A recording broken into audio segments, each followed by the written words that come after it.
رسول اللہ صلی اللہ علیہ وآلہ وسلم نے فرمایا، اے کاش آج اگر میری ماں زندہ ہوتی اور میں مصلی پر نماز کے لیے کھڑا ہوتا، ادھر میری والدہ مجھے پکارتی تو میں نماز توڑ کر اپنی والدہ کی پکار پر لبیک کہتا۔ بسم اللہ الرحمن الرحیم۔ حضرت محمد صلی اللہ علیہ وآلہ وسلم کے والد گرامی کا نام عبداللہ اور والدہ ماجدہ کا نام حضرت آمنہ تھا۔ حضرت بی بی آمنہ بنت وہب کا تعلق قبیلہ بنو زہرہ سے تھا۔ آپ اپنے قبیلے میں سیرت النساء کے نام سے مشہور تھیں۔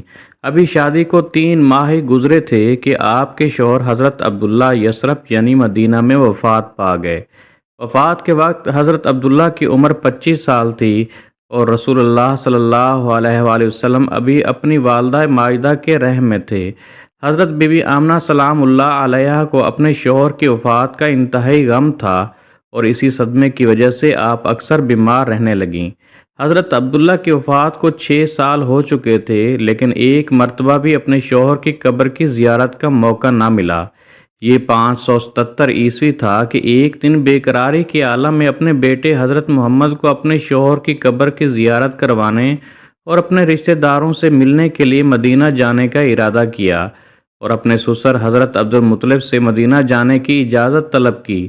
حضرت عبد المطلب نے دعاؤں کے ساتھ سفر کرنے کی اجازت دے دی۔ حضرت بی بی آمنہ سلام اللہ علیہا نے اپنی خادمہ ام ایمن اور حضرت محمد کو اپنے ساتھ مدینہ شریف یعنی یثرب لے جانے کے لیے تیاریاں شروع کیں اور ایک اونٹنی پر سفر پر روانہ ہو گئیں۔ مکہ سے مدینہ کا اس وقت کا فاصلہ 400 کلومیٹر کا تھا۔ پرانے وقتوں میں آبادی کم ہونے کی وجہ سے سفر ویرانے اور سنسان میں ہوا کرتے تھے، لیکن سفر کی وحشت اور ویرانی کے باوجود حضرت بی بی آمنہ سلام اللہ علیہا نے اپنے بیٹے محمد صلی اللہ علیہ وآلہ وسلم اور خادمہ ام ایمن کے ساتھ اپنا سفر جاری رکھا۔ تمام راستے میں حضرت بی بی آمنہ کی آنکھوں سے اپنے شوہر کی قبر کی زیارت کی تڑپ میں آنسو جاری رہے۔ حضرت بی بی آمنہ کے دل میں اپنے رشتہ داروں سے ملنے کی بھی آرزو تھی، جن کے سامنے شوہر حضرت عبداللہ نے اپنی زندگی کی آخری سانسیں لی تھیں۔ راستے میں گزرے ماضی کی یادوں نے حضرت بی بی آمنہ سلام اللہ علیہا کو نڈھال کیا ہوا تھا۔ 10 دن سفر کرنے کے بعد اونٹنی نے یثرب میں قدم رکھا۔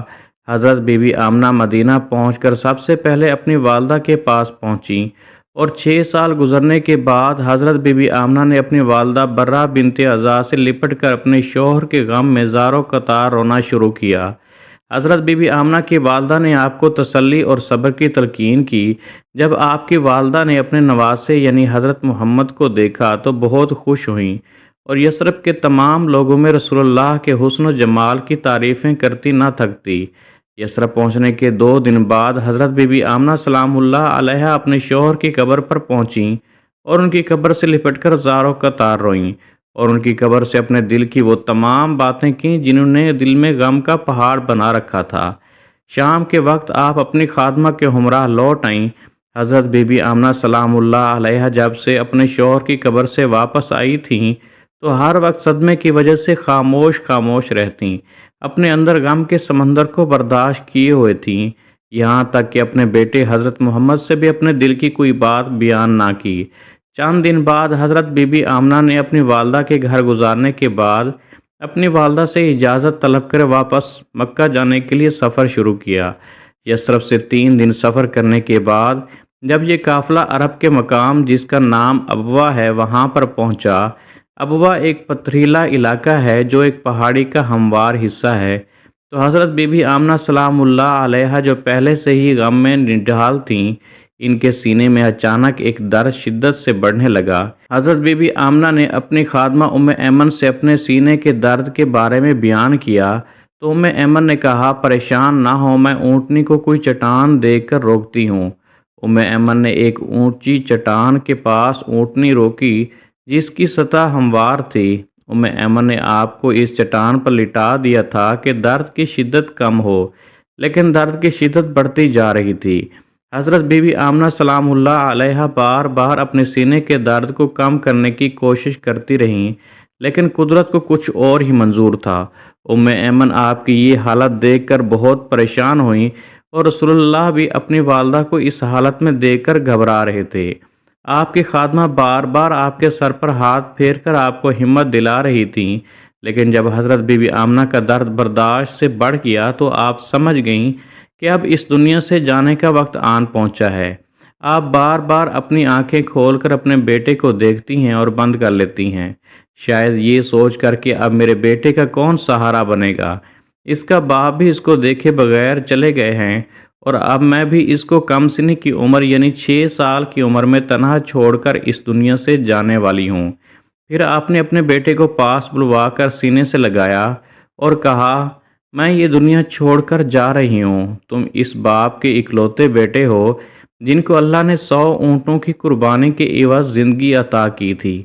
بے شک میرے خواب سچے ہیں اور تم آنے والے تمام جہانوں کے آخری نبی ہو۔ میں جانتی ہوں دنیا مجھے تمہاری والدہ ہونے کی وجہ سے ضرور یاد رکھے گی اور اب میرا نام رہتی دنیا تک رہے گا۔ اس کے بعد حضرت بی بی آمنہ نے حضرت محمد صلی اللہ علیہ وآلہ وسلم کا سر مبارک اپنے سینے پر رکھا اور اپنی آنکھیں بند کیں اور اپنے خالق حقیقی سے جا ملیں۔ جب رسول اللہ نے دیکھا کہ میری والدہ کی آواز آنا بند ہو گئی ہے تو آپ نے سر اٹھا کر دیکھا، لیکن آپ کی والدہ اس دنیا سے رخصت فرما چکی تھیں۔ آپ اپنی والدہ کے ساتھ لپٹ کر بے انتہا روئے۔ آپ کی خاتمہ آپ کو تسلیاں دینے لگیں۔ یہ منظر دیکھ کر آسمان کے فرشتے بھی شاید رو دیے ہوں گے کہ ایک سنسان علاقے میں 6 سال کا بچہ اپنی ماں کی جدائی میں رو رو کر نڈھال ہو رہا ہے۔ ایمن نے کسی طرح پتھروں کو ہٹا کر اس جگہ ایک قبر بنائی اور آپ کی وہیں پر تدفین کر دی۔ اس کے بعد ایمن نے رسول اللہ صلی اللہ علیہ وآلہ وسلم کو اونٹنی پر سوار کیا اور مکہ کی طرف سفر شروع کیا۔ ایمن نے دیکھا کہ آپ پیچھے اونٹنی پر موجود نہیں تو آپ گھبرا کر جب اتری تو دیکھا آپ اپنی والدہ کی قبر سے لپٹ کر زاروں قطار رو رہے ہیں۔ ایمن نے حضرت محمد صلی اللہ علیہ وآلہ وسلم کو تسلی دی اور کافی کوششوں کے بعد انہوں نے رسول اللہ کو دوبارہ اونٹنی پر سوار کیا اور مکہ کی طرف سفر جاری کیا۔ حضرت ایمن فرماتی ہیں کہ جب تک قبر مبارک آنکھوں سے اوجھل نہ ہوئی تب تک رسول اللہ اپنی والدہ کی قبر کی طرف ہی دیکھتے رہے۔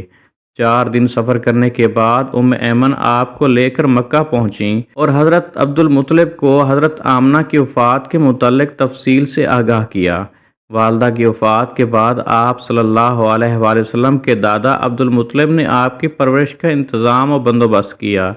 6 سال کی عمر سے 57 سال کی عمر تک رسول اللہ اپنی والدہ کی جدائی کے غم میں کیسے گزارے ہوں گے، اس امر کا اندازہ اس بات سے لگایا جا سکتا ہے کہ حج کے دنوں میں جب رسول اللہ 57 سال کی عمر میں صحابہ کرام کی جماعت کے ساتھ دوسری مرتبہ ابوا کے مقام پر پہنچے تو آپ نے صحابہ سے فرمایا کہ یہیں پر خیمے لگا لو۔ اس کے بعد ہزاروں کی تعداد میں ابوا کے مقام پر خیمے نصب ہو جاتے ہیں۔ صحابہ کرام فرماتے ہیں کہ رسول اللہ اپنے خیمے سے نکلنے کے بعد اپنی والدہ ماجدہ کی قبر پر پہنچتے ہیں اور اپنا سر انور اپنے گھٹنوں میں رکھ کر زاروں قطار روتے ہیں۔ اسی کیفیت میں کافی وقت گزر جاتا ہے۔ جب رسول اللہ نے اپنا سر مبارک گھٹنوں سے اٹھایا تو داڑھی مبارک آنسوں سے تر تھی کہ اس کے بعد رسول اللہ نے فرمایا، اے کاش آج اگر میری ماں زندہ ہوتی اور میں مصلی پر نماز کے لیے کھڑا ہوتا، ادھر میری والدہ مجھے پکارتی تو میں نماز توڑ کر اپنی والدہ کی پکار پر لبیک کہتا۔ اس حدیث مبارکہ کی روشنی سے پتہ چلتا ہے کہ ماں ایک عظیم ہستی ہے۔ اللہ سے دعا ہے کہ وہ ہمیں اپنے والدین کی احسن طریقے سے خدمت کرنے کی توفیق عطا فرمائے۔ ناظرین، امید ہے آپ کو ہماری آج کی یہ ویڈیو ضرور پسند آئی ہوگی۔ آپ سے التماس ہے کہ ویڈیو کو لائک اور شیئر ضرور کیجیے اور ہمارے اس اسلامی اور اصلاحی چینل کو بھی سبسکرائب کر لیجیے تاکہ ہماری ہر ویڈیو آپ تک پہنچتی رہے۔ ناظرین، کمنٹ باکس میں اللہ کے پیارے ناموں میں سے ایک خوبصورت نام ضرور ٹائپ کیجیے گا۔ اللہ پاک ہم سب کا حامی و ناصر ہو، آمین۔